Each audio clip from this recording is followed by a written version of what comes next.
Je rentre à l'appart avec des nouvelles intentions et bien déterminée. Je suis là en mode hey, I'm gonna fuck. Donc je commence à le caresser et tout. Et je vois qu'il est mal à l'aise. Coucou guys! Je suis super contente de vous retrouver dans une nouvelle vidéo aujourd'hui. Déjà, j'espère que vous allez super bien. Tu peux évidemment t'abonner à ma chaîne si tu n'es pas abonné. C'est gratuit et ça fait plaisir. C'est en bas que ça se passe. Il y a marqué s'abonner. En tout cas, je suis très contente de t'accueillir dans la famille si c'est la première fois que tu regardes mes vidéos. Là, on aborde un thème sérieux. Tu peux t'installer, tu peux manger tes gâteaux, prendre un petit plat, un truc. Mets-toi bien à l'aise franchement parce que là, oh my god, il va falloir s'accrocher. C'est une longue histoire. Oh my god, you guys. Pour être absolument transparente avec vous, sachez que j'ai tourné cette vidéo il y a à peu près 2 mois. J'ai mis énormément de temps avant de la monter, avant de la faire. Et il y a une partie de moi qui était pas contente parce que il y a une petite partie de l'histoire qui manquait d'authenticité et j'avais besoin de temps pour réfléchir à si oui ou non je voulais vous en parler. Oh my god! Annoncé comme ça, on dirait que c'est un truc de ouf. Et ouais, c'est vraiment un truc de ouf. Donc, pour te raconter mon histoire et te plonger dans les circonstances de cette histoire assez incroyable, je vais d'abord commencer par son début. Tout commença il y a maintenant 7 ans, 7-8 ans. Alors, il faut savoir qu'à cette époque-là, j'habitais à la campagne, dans un bled, guys, qui s'appelle Vigelin. Mais vraiment, on était en mode campagne, c'est-à-dire que là, vraiment, il y avait des vaches. Il faut savoir qu'à cette époque, je vivais quelque chose de très, très difficile et que mon cadre familial était vraiment en mode... destruction totale, voilà. Ma petite sœur était malade du cancer, donc c'était voilà, une maladie très grave qui engendrait énormément de soins hospitaliers et ce pendant une très longue période. J'étais clairement dans ma bulle. Ma mère était absente, du coup elle était en déplacement à l'hôpital constamment. C'était vraiment très difficile. J'étais une adolescente seule dans une maison de campagne. Donc pour échapper à tout ça, j'avais l'école, j'avais les amis que je m'étais fait. Tout ce qui se passait autour, c'était une distraction et ça me permettait d'échapper à toute la difficulté de ce que j'étais en train de traverser à ce moment-là, qui était très difficile. Ceci étant dit, je me sens libérée. On a terminé avec la partie la plus triste de l'histoire. On peut maintenant enchaîner sur la partie la plus ridicule. Quelle vie! À cette époque, j'ai rencontré Clown. Et la raison pour laquelle je l'appelle Clown, c'est que j'ai encore de la rancœur et des ressentiments. Ah, si tu te reconnais, I'm sorry, Clown. Oh my god! L'autre, je l'avais appelé Détritus, celui-là, je l'appelle Clown. Franchement, c'est abusé. But anyway, Clown. C'était un mec, voilà, il était archi beau, tout le monde le trouvait stylé, c'était le mec stylé de l'école, tu connais. Il avait toutes ses inspi un peu US, un peu quinri, qui fait la musique et qui fait la sap. Il était vraiment, c'était le mec, quoi. Et oh my god! Il était intéressé par moi. Je me suis laissée embarquer dans une histoire. Voilà, une histoire amoureuse et une histoire pleine de rebondissements. On est là, on est ensemble, en couple, on fait des trucs de gens qui sont en couple à l'école, donc on s'embrasse dans les couloirs, Clown, je t'adore, je t'aime trop, t'es super. On sortait à McDo, on allait au cinéma avec Clown, on faisait des petits trucs mignons de gamins avec Clown. C'était une histoire d'adolescent, tout ce qu'il y a de plus normal. Alors ça fait maintenant toute une année scolaire que je suis en couple avec Clown et on s'aime beaucoup au point où on a envie du coup de continuer nos études ensemble. Moi sincèrement, j'avais pas nécessairement envie de faire ces études-là, mais j'avais envie de le suivre parce que ça lui tenait à cœur et que j'étais amoureuse de lui tout simplement. On a pris ensemble un appartement, on touchait la bourse, enfin voilà quoi, c'était une vie d'étudiant ensemble en couple et c'était bien mignon. Arrivé à un moment dans notre relation, j'en attendais plus de Clown parce que il faut savoir qu'à cette époque-là, moi j'étais vierge, lui n'était pas vierge, il avait déjà couché avec plein de meufs. J'étais là avec mes copines, on était en mode girls talk et je disais à mes copines mais moi je suis vierge, j'ai jamais couché avec lui. Oh my god, t'es sérieuse, t'as jamais couché avec lui? Non, j'ai jamais couché avec lui. Mais comment ça se fait? Bah je sais pas. Et elles étaient là en mode mais t'as essayé de, je sais pas, de...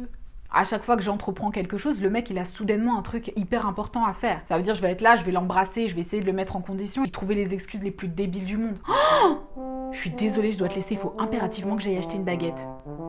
Je sais pas, tu peux pas trouver un autre moment pour faire ça que ce moment-là. On est là avec mes copines, on rigole et elles me donnent des conseils. Ok, bah peut-être que tu devrais essayer de le mettre sur le fait accompli. Donc je leur dis ok.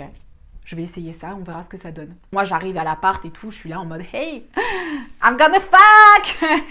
Je rentre à l'appart avec des nouvelles intentions et bien déterminée. Donc, je commence à le caresser et tout.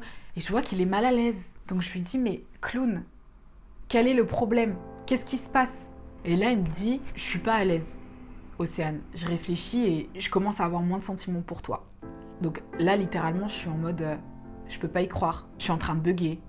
Et je lui dis « Mais pourquoi ?» Et il me dit « Parce que je t'aime énormément, mais je sens que je suis en train de me distancer de toi et je sais pas pourquoi. J'ai envie de rester avec toi, mais mes sentiments sont en train de changer. » Et là, je commence à lui dire tout ce que j'ai sur le cœur. Si tes sentiments sont en train de changer, c'est parce qu'aujourd'hui, tu me considères comme une amie plus que comme ta meuf. T'as pas envie de me toucher. Et là, il est là en mode choqué.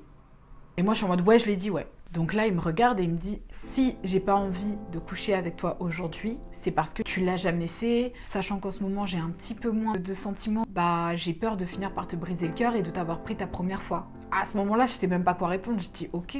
On va laisser le temps faire les choses alors. J'en reparle à mes copines et je leur dis mais il vient de se passer un truc de ouf, j'ai parlé avec lui et apparemment il me dit qu'il n'y a pas la flamme et qu'il a pas envie de me prendre ma première fois alors que visiblement il a pas plus de sentiments que ça pour moi quoi. Et mes copines elles sont en mode mais en fait meuf je t'explique, à partir du moment où un mec c'est un mec, il a envie de sexe, quoi qu'il arrive, qu'il y ait sentiment ou pas sentiment, je suis désolée hein, mais c'est une jolie fille, il y a plein de mecs qui veulent sortir avec toi. Ok certes il n'y a pas l'étincelle comme il le dit mais à un moment donné ça devrait pas compromettre l'envie de te ken quoi. Parlons français. Mais vous savez pas tout ce que j'ai essayé pour lui donner envie de moi. Je me mets à poil devant toi, ça veut dire je te fais tomber la serviette, tu m'as nue devant toi. On peut pas être plus explicite sur mes intentions. Et là, j'ai ma pote qui me dit, mais est-ce que t'as déjà songé à l'idée qu'il soit gay ? Et ça devient un vrai sujet de conversation. Donc je lui dis non. Genre, c'est pas du tout un truc qui m'a traversé l'esprit à aucune seconde que ce soit. Parce que lui, la manière dont il a justifié son envie de pas coucher avec moi, c'est parce que l'étincelle s'est estompée. Il a pas envie de me faire de mal, donc il a la bonne position dans l'histoire. En parlant de position, qu'est-ce que tu veux dire ? Ah mais c'est un mec bien, oh là là, mais c'est un mec bien celui-là. Donc quand ma pote me parle du fait qu'il soit gay, je suis en mode oh my god, is that real ? Est-ce que ça peut être vrai genre ? Bah je sais pas, mais en tout cas perso, là c'est chaud meuf. C'est pas de psychanalyse à ce moment-là. Je sortais avec un mec et qui pour moi aimait les femmes. En tout cas c'est comme ça qu'il s'est présenté à moi. L'éventualité qu'il soit homosexuel ne m'avait pas effleuré l'esprit, ni même le poussi, ne serait-ce qu'une seconde. Oups. La seule chose que j'ai faite, c'est oublier tout ça. Et un jour, Clown décide de me quitter par message. Et là, c'est mon monde qui s'effondre. Il me dit « Océane, on peut plus être ensemble, je ne suis plus amoureux de toi.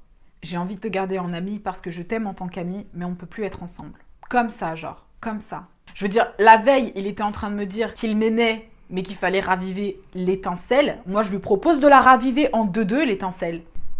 Et le lendemain, il me dit non, en fait, je préfère qu'on reste amis. C'est bizarre. Why ? Déjà, quand tu quittes quelqu'un, t'as pas nécessairement envie de rester ami avec elle. Je veux dire, quand t'as une telle alchimie avec une personne et que tu t'entends sur un plan spirituel, t'as envie justement d'inclure cette dimension physique. How dare you? How dare you? À ce moment-là, je suis desperate. Je le supplie de pas me quitter. Je me suis totalement rabaissée. Le gars, je lui ai envoyé une lettre, s'il vous plaît. Je lui ai envoyé une lettre. J'étais desperate as fuck. Je suis repartie habiter chez ma mère. Triste mais optimiste. Donc ça veut dire que tu me quittes et que tu veux qu'on reste amis. Ne me laisse pas cette position d'ami. Je vais tout faire pour te reconquérir, mon ami. Donc on a décidé de partir chez son ami dans le sud en vacances. Donc on était en mode friends.